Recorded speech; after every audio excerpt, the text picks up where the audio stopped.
आज उपस्थित बानी भैया वह सबके बीच में लेके हिंदी ट्रैक पर भोजपुरी छठी माई के दर्द भरा मीटर। और दिल से बताओ तानी भैया के एक नया म्यूजिक बनवा देता नहीं आप बढ़िया से गायकी कर देता नहीं तो गाना 100% वायरल होगी भैया। दिल से बताओ तानी तो चलिए देर ना करते हुए मैटर के शुरुआत कर लिया। आखिर गीत के कैसे गावे के बा, का एक धुन बा, का लय बा।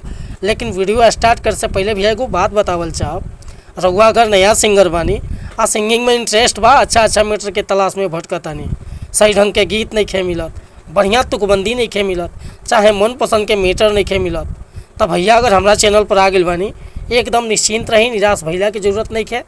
रउआ जैसन भी मैटर चाहत होकर लिखवावे के बिल्कुल उचित चार्ज पर हुआ के गाना व्हाट्सअप के जरिए मिल जाए।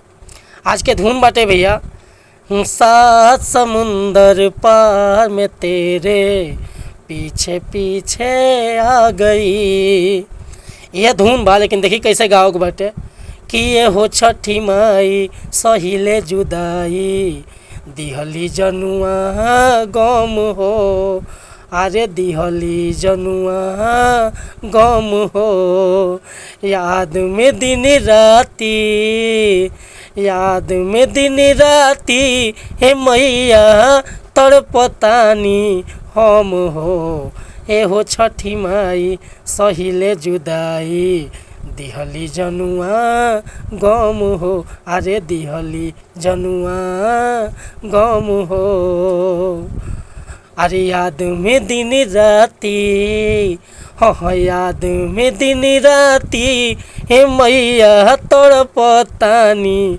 हम हो, ए हो छठी माई सहिले जुदाई, दिहली जनुआ गम हो।